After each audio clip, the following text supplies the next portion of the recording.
حضرت زید ابن ارقم رضی اللہ تعالیٰ عنہ فرماتے ہیں جب سید الشہداء سیدنا امام حسین رضی اللہ تعالیٰ عنہ کا سر مبارک میرے مکان کے قریب سے گزرا تو میں نے اپنے مکان کے دریچے سے صاف سنا کہ سر مبارک سے اس آیت کریمہ کی تلاوت کی آواز آ رہی تھی کہ تم نے جان لیا کہ اصحاب کہف اور رقیم ہماری حیرت انگیز نشانیوں میں سے ہیں۔ حضرت زید ابن ارقم رضی اللہ تعالیٰ عنہ فرماتے ہیں قسم بخدا میرے رونگٹے کھڑے ہو گئے اور میرا تمام جسم لرزنے لگا۔ میں نے کہا کہ اے نواز رسول، آپ کا حال تو اصحاب کہف سے کہیں زیادہ حیرت انگیز اور تعجب خیز ہے۔ اہل بیت اطہار کی عفت مآب خواتین اور امام حسین کے سر مبارک کو صرف کوفہ ہی کے کوچہ بازار میں نہیں گھمایا گیا بلکہ جس گاؤں، جس قصبہ، جس شہر سے شمر کا گزر ہوا، ہر جگہ اہل بیت اطہار اور سر مبارک کی تشہیر و تحقیر کرتا ہوا اور اپنی کمینگی کا ثبوت دیتا رہا۔ منزلیں طے کرتا ہوا جب یہ قافلہ مقام حران پر پہنچا تو یحییٰ نامی ایک یہودی نے اپنے بالا خانہ سے شہداء کے سروں کو دیکھا اور جب سر امام پر اس کی نگاہ پڑی تو دیکھا کہ امام علی مقام کے لب متحرک ہیں۔ کان لگا کر سنا تو آپ قرآن پاک کی آیت کریمہ تلاوت فرما رہے ہیں جس کا ترجمہ ہے وہ وقت قریب ہے کہ ظالموں پر کیسی کیسی مصیبتیں پڑی۔ یحییٰ حرانی کی حیرت کی انتہا نہ رہی، فوراً پوچھا کہ سب سے آگے کس کا سر ہے؟ کوفیوں نے جواب دیا کہ سبط رسول امام حسین رضی اللہ تعالیٰ عنہ کا سر ہے۔ یحییٰ کہنے لگا کتنے ذلیل ترین ہیں یہ لوگ کہ جس نبی کا کلمہ پڑھتے ہیں اسی نبی محترم کے نواسے کو قتل کر کے ان کے اہل بیت کو گلی کوچوں میں پھرا کر کتنی توہین و تحقیر کر رہے ہیں۔ اگر ان کے نانا حق پر نہ ہوتے تو ان کے نواسہ کے سر مبارک سے ایسی عظیم کرامت ظاہر نہ ہوتی۔ میں سچے دل سے تصدیق کرتا ہوں اور پڑھتا ہوں اشہد ان لا الہ الا اللہ محمد رسول اللہ۔ کلمہ پڑھنے کے بعد یحییٰ حرانی کے دل میں محبت اہل بیت نے جوش مارا۔ گوارا نہ ہوا کہ اہل بیت نبوت کی عفت مآب خواتین یوں بے پردہ بے حجاب رہیں۔ اسی وقت کچھ چادریں اور کپڑے 10,000 درہم کے ساتھ سیدنا امام زین العابدین رضی اللہ تعالیٰ عنہ کی خدمت میں پیش کیے۔ بدبخت یزیدیوں نے دیکھا تو یحییٰ کو ڈانٹنے لگے کہ خبردار یہ امیر المومنین یزید کے قائدی ہیں، ان کے ساتھ ایسا باعث سلوک نہ کرو ورنہ تحت دیکھ کر دیے جاؤ گے، کیونکہ تمہارے اس برتاؤ سے محبت حسین اور عداوت یزید کی بو آ رہی ہے۔ یحییٰ کی غیرت ایمانی یزیدیوں کی یہ توہین آمیز اور ایمان سوز گفتگو برداشت نہ کر سکی، تلوار کھینچ لی اور کوفیوں پر حملہ کر دیا۔ 5 کوفیوں کو قتل کرنے کے بعد عظمت اہل بیت پر اپنی جان عزیزی نچھاور کر دی۔ حران سے چل کر کاروان اہل بیت جس وقت موصل کے قریب پہنچا تو کوفیوں نے امام حسین رضی اللہ تعالیٰ عنہ کے سر مبارک کو ایک پتھر پر رکھ دیا۔ سر اقدس سے خون کا ایک قطرہ گرا اور وہ پتھر پر جم گیا۔ یوں تو ہمیشہ وہ خشک رہا کرتا تھا لیکن محرم کے دنوں میں تازہ خون بن جاتا۔ اس وقت سے لے کر عبد الملک بن مروان کے زمانے تک امام حسین کی یہ کرامت برابر ظاہر ہوتی رہی۔ اگرچہ اب وہ قطرہ خون موجود نہیں، کہیں پوشیدہ کر دیا گیا ہے، لیکن مشہد نقطہ کے نما سے وہاں پر جو گنبد بنایا گیا ہے آج بھی زیارت گاہ خلائق ہے۔ شمر نے چاہا کہ شہر موصل کے اندر قیام کرے لیکن موصل کے حاکم عماد الدولہ اور باشندگان شہر نے اسے للکار دیا کہ ہمارے شہر میں ایسے ظالم و فاسق کے ٹھہرنے کی گنجائش نہیں جس کے دامن پر قتل اولاد رسول کا داغ ہو۔ مجبوراً شمر کو وہاں سے کوچ کرنا پڑا اور شہر نصیبین میں قیام کا ارادہ کیا۔ حاکم شہر نصیبین منصور بن الیاس نے یزید کی چاپلوسی اور خوشامد میں شہر کو سجایا اور شہر سے جا کر شمر کا استقبال کیا، چاہا کہ شمر وغیرہ کو لا کر شہر میں ٹھہرائے، لیکن غیرت حق کو جلا لا گیا۔ یہ بات گوارا نہ ہوئی کہ دشمنان اہل بیت کو سکون و اطمینان یا اعزاز و وقار نصیب ہو۔ ابھی شہداء کرام کے سرہائے مبارک دروازے شہر پر تھی تھے کہ اس بدنصیب شہر پر قہر الہی کی زبردست بجلی گری جس نے آدھے سے زیادہ شہر کو جلا کر راکھ کر دیا۔ شمر حواس واختہ ہو کر یہاں سے بھی چل پڑا اور حلب کے علاقہ میں پہاڑ پر معمورہ نامی ایک گاؤں آباد تھا، وہیں پر پہاڑ کے دامن میں قیام کیا۔ شہر معمورہ کے رئیس عزیز نے قافلہ کی آمد کی خبر پائی لیکن کوئی توجہ نہ کی۔ رات کو جب سویا تو خواب میں دیکھتا کیا ہے کہ حضرت موسیٰ کلیم اللہ، حضرت ہارون علیہ السلام تشریف فرما ہے اور زار و قطار رو رہے ہیں۔ مؤدبانہ عرض کیا، اے اللہ کے کلیم، اس اشک باری کا سبب کیا ہے؟ حضرت موسیٰ کلیم اللہ نے فرمایا، عزیز پیغمبر آخر زمان کے لخت جگر جناب امام حسین کو یزیدیوں نے میدان کربلا میں شہید کیا ہے۔ اس دامن کوہ میں وہی مظلوم حسینی قافلہ ٹھہرا ہوا ہے۔ اس قافلے کے ساتھ امام حسین کا سر مبارک اور ان کے رفاقت میں شہید ہونے والے دوسرے شہداء کے بھی سر ہیں۔ تو جا اور نواز رسول کو ہمارے اسلام پہنچا دے اور اس کے بدلے تجھے جناب امام کی نیک اور صالح کنیز شیریں سے نکاح کا شرف حاصل ہوگا۔ ضروری معلوم ہوتا ہے کہ آگے کے واقعات پیش کرنے سے پہلے حضرت شیریں کے متعلق ایک مختصر تشریح کر دی جائے تاکہ واقعات کو سمجھنے میں آسانی ہو جائے۔ حضرت شیریں کون ہے؟ سیدنا عمر فاروق رضی اللہ تعالیٰ عنہ کے دور خلافت میں جس وقت ایران فتح ہوا تھا تو مال غنیمت کے ساتھ شاہ ایران یزدجرد کی بلند اقبال صاحبزادی حضرت شہر بانو بھی مدینہ منورہ لائی گئیں۔ سیدنا فاروق اعظم نے ان کے خاندانی افتخار کا خیال رکھتے ہوئے فرمایا کہ تقاضائے انصاف یہ ہے کہ شہزادی ایران کا شہزاد رسول امام حسین سے عقد کر دیا جائے تاکہ حضرت شہر بانو کے عظمت و وقار میں چار چاند لگ جائیں۔ جب حضرت شہر بانو کو زوجیت امام میں آنے کا شرف حاصل ہوا تو اس خوشی میں اپنے ساتھ آنے والی 100 کنیزوں میں سے 50 کو آزاد فرما دیا، اور جب حضرت امام زین العابدین رضی اللہ تعالیٰ عنہ کی ولادت و سعادت ہوئی تو اس نعمت کے ملنے پر اظہار تشکر و اطمینان کرتے ہوئے چند اور کنیزوں کو آزاد فرما دیا۔ باقی بچنے والی کنیزوں میں سے حضرت شیریں بھی ایک تھی۔ ایک دن سیدنا امام حسین رضی اللہ تعالیٰ عنہ اور نے دوران گفتگو میں جناب شیریں کے حسن و جمال کی تعریف کی تو حضرت شہر بانو کو خیال آیا کہ شاید امام علی مقام شیریں کو زیادہ پسند فرماتے ہیں۔ آپ نے انہیں لا کر خدمت اقدس میں حاضر کر دیا اور عرض کیا کہ میں شیریں کو حضور کی نظر کرتی ہوں۔ امام علی مقام نے فرمایا کہ تمہاری نظر مجھے قبول ہے اور میں اب شیریں کو آزاد کرتا ہوں۔ اسی وقت حضرت شہر بانو نے ایک عمدہ جوڑا لا کر شیریں کو پہنایا۔ سیدنا امام حسین نے پوچھا کہ شہر بانو، تم نے اتنی کنیزیں آزاد کی لیکن ان میں سے کسی کے ساتھ ایسا اعزازی سلوک نہ کیا، لیکن شیریں کے ساتھ یہ خوبصورت کیوں؟ آپ نے عرض کیا، ان کو میں نے آزاد کیا تھا اور شیریں کو آپ نے۔ میں نے چاہا کہ میری آزاد کردہ کنیزوں اور آپ کی آزاد کردہ کنیزوں میں ایک اعزازی امتیاز باقی رہے۔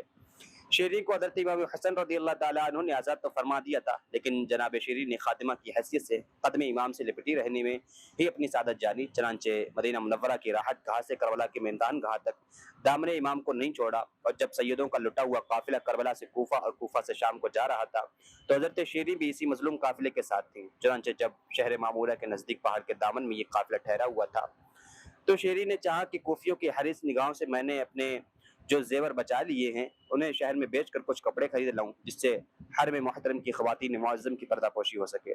چنانچہ ادھر حضرت شیریں اس خیال کے تحت جانب شہر روانہ ہوتی ہیں۔ ادھر شہر معمورہ کا رئیس عزیز یہودی خواب سے بیدار ہو کر اور بیش قیمت کپڑے وغیرہ لے کر قافلے میں آنے کے لیے روانہ ہوتا ہے۔ شیریں اور عزیز دونوں ایک ساتھ ہی شہر معمورہ کے دروازے پر پہنچتے ہیں۔